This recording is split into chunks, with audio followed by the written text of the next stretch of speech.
Hey, welcome back ladies and gentlemen, out here at the beautiful Sunshine Skyway Pier. And guess what?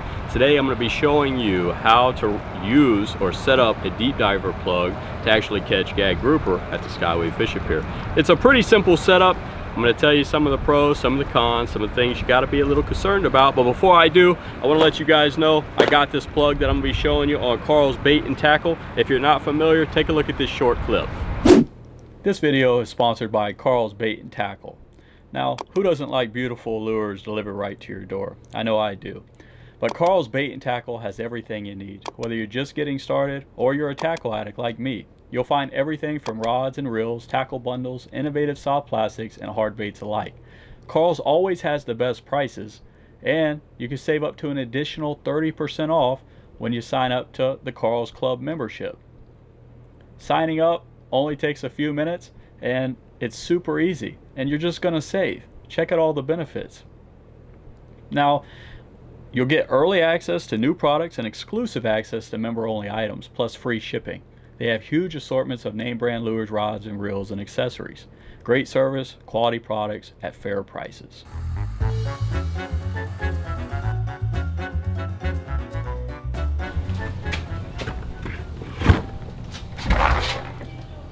Shop Carl's. Yeah. Thank you. All right, so now that you saw that, guys, I appreciate you sticking around. Look at this. Right from Shop Carl's, I'm going to be throwing this 3D Prism Yozuri.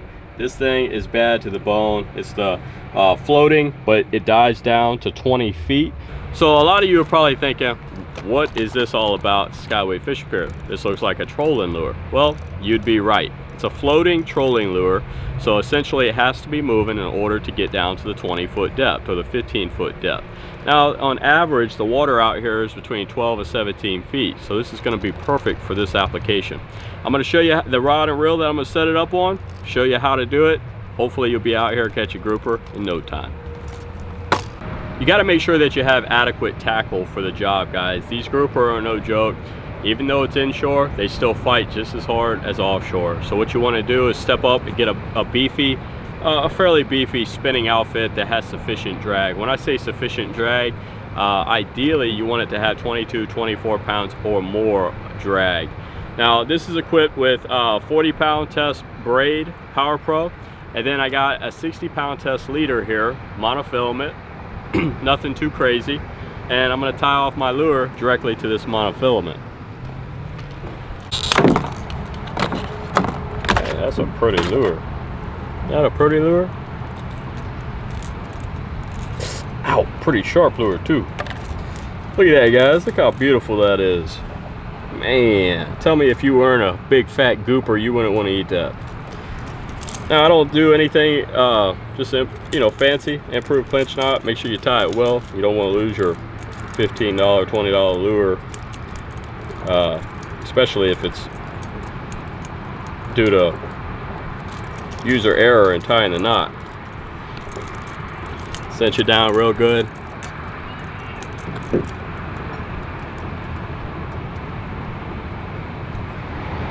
So I talked to you about how to find or locate the rock piles. If you're still not familiar with that, you want to check out this video right here. I've showed you guys this. It's a very popular video on YouTube for the Skyway Pier. But one of the things that you got to make sure you're doing, you got to make sure you're fishing the outgoing tide. So you want to float this lure away from the pier towards the rock piles and even past the rock piles, and then you start your retrieve, varying your retrieve to swim it ideally on the side of those rock piles. So if you're not familiar with where they are, it's a crucial part of keeping your lures, because you're going to get very frustrated, you're going to get hung up if you run these things over the rock piles. There's just too much fishing line now, guys. So what I'm going to do is I'm going to cast this essentially as far as I can. The drag is almost locked down.